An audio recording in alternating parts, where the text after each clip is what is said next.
What's going on, guys? It's Jimmy. So if you've seen my previous video, a lot of people are very concerned about the Fed's most recent announcement. If you didn't see that video, I'll link you to that video here in the comments and after this video, or in the description and after this video.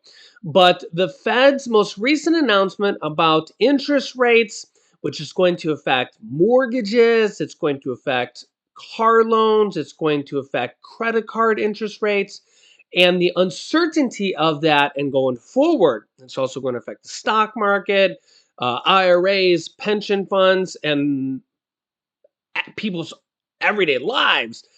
This is now very, very concerning because there's now a trickle down effect.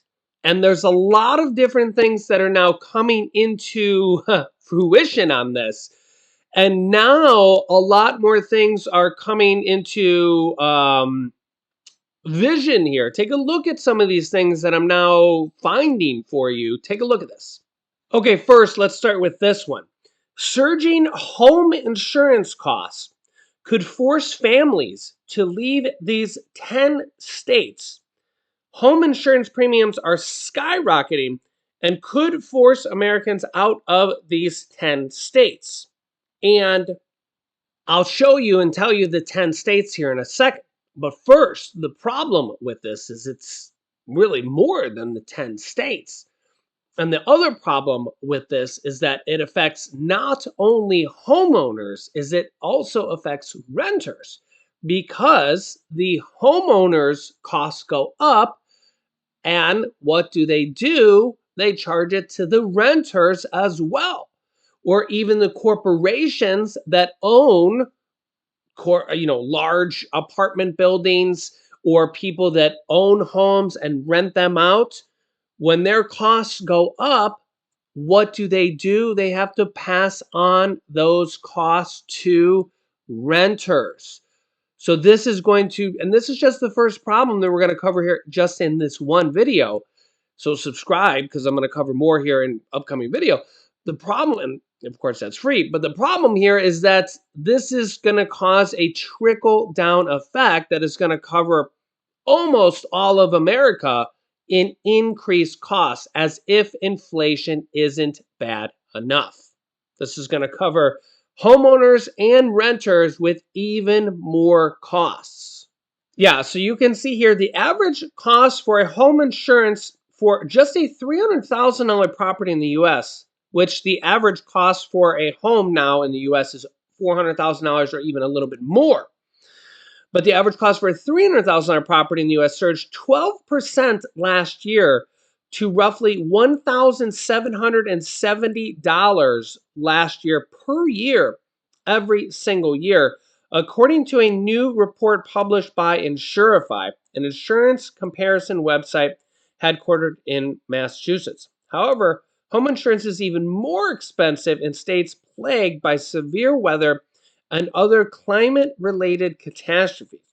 In fact, as the frequency and severity of destructive weather events have increased, more areas are considered high risk and unprofitable for insurance companies, or at least they tell us. But honestly, there is some really bad states there that, of course, California and Florida with fires and hurricanes, and a lot of those really come to mind right off the bat. You can let me know your thoughts here in the comments. And of course, let me know if your home insurance has gone up or if your rent has gone up here recently. Here's a look at where you can expect to pay the highest premium for home insurance. And this will affect renters as well. And rising tides raise all boats, if you've ever heard that. Florida is the most expensive state for home insurance, with the average annual cost rising $9,213 last year. That's 421% higher than the national average for home insurance in the state of Florida. Wow. Absolutely insane. That is crazy. Ooh. Rates jumped by 14% in 2023 as several major insurers stopped renewing policies or left the state entirely. Severe weather damages in Florida topped $15 billion last year alone. Oklahoma, home insurance in Oklahoma cost $4,782 per year on average, 170% higher than what the typical American pays, and 24% premiums went up last year alone. Yikes. Mississippi, homeowners in Mississippi saw an increase last year of 23%, and the average Mississippian pays over $4,000 a year, 127% of the national average. Texas insurance rates rose 18% in 2023, 452% more than wage growth in the state, 124% higher than the national insurance rate. Wow. Home insurance in Texas now costs $3,969 on average. Kansas, home insurance rates in Kansas jumped 19% last year to $3,245 on average, 83% higher than the national average, influenced by severe weather, storms, high winds, tornadoes, and flooding in July. They're also prone to wildfires. The state of Georgia insurance rates hit an average of $2,173, a spike of 17% more than the previous year. And a lot of it was due to tornado and 12 natural disasters last year that cost $38 billion in damage to the state. The state of Nebraska is nearly twice as expensive as the national average, with an average of up 14% to $3,500. State of Massachusetts cost increased at 582% higher rate than the income in the state. Wow.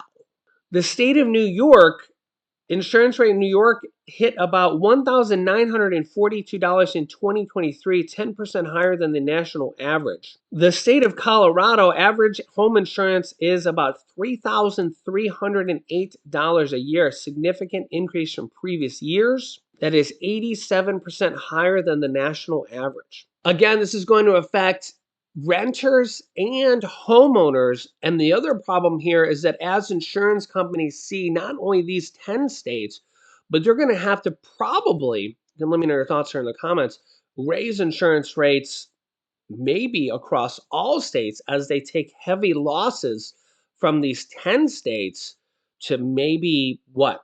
Make up for the losses? Also, take a look at this other several problems brewing here with real estate. Take a listen to Mauricio Umansky, if you know of him in real estate. Take a listen to what he has to say here. In the wake of such high interest rates, once again going back up above 7%, but what do you think caused it? Because weren't mortgage rates going down?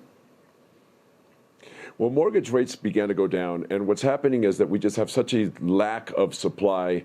And prices are still high. You know, the government, by raising interest rates, what they're trying to do is really try to make housing affordable again. And the problem is that right now we have the perfect storm of total unaffordability. We've got super high interest rates, above 7%.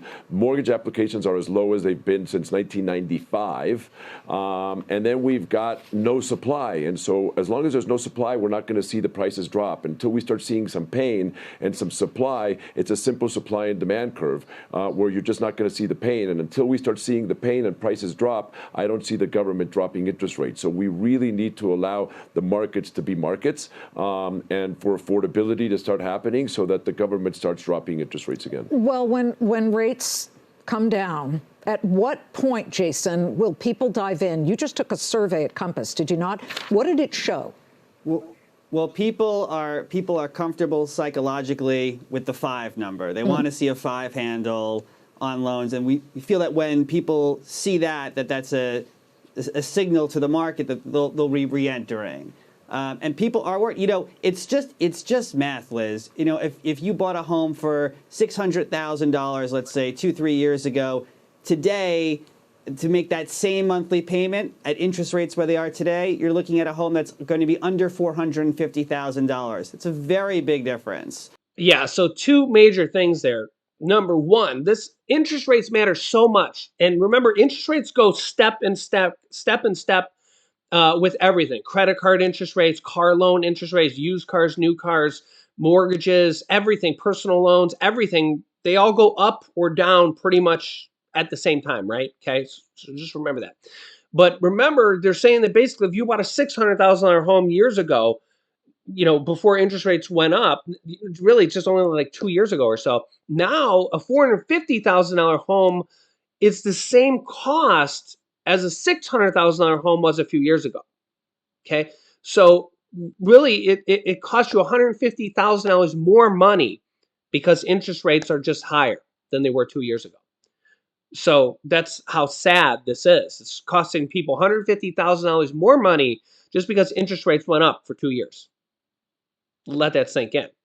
And if you listen to Mauricio there, he said that the pain hasn't sunk in.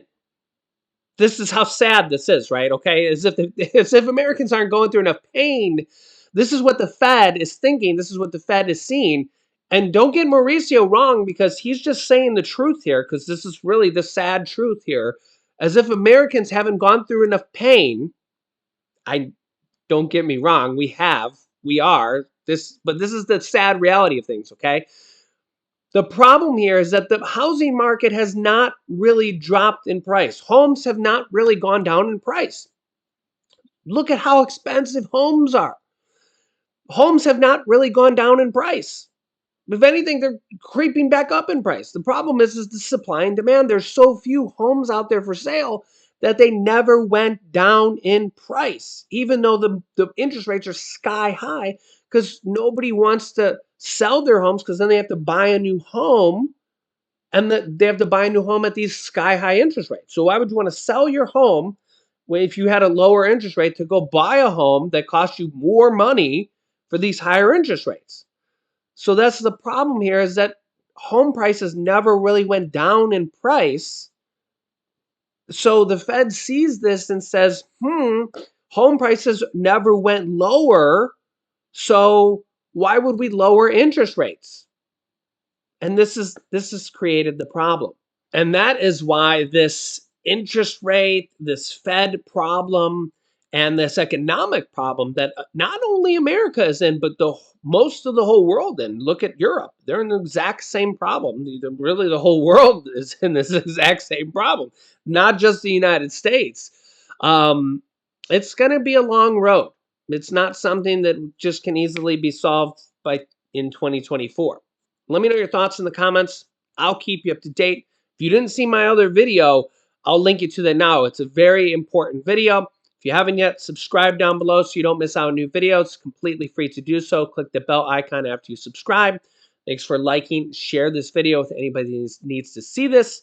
Click this video here to see what the Fed just said that is starting to lead to all these concerning problems. Or click here to see, did millions of Americans just get hacked? Thanks for watching, and I'll see you in the next video.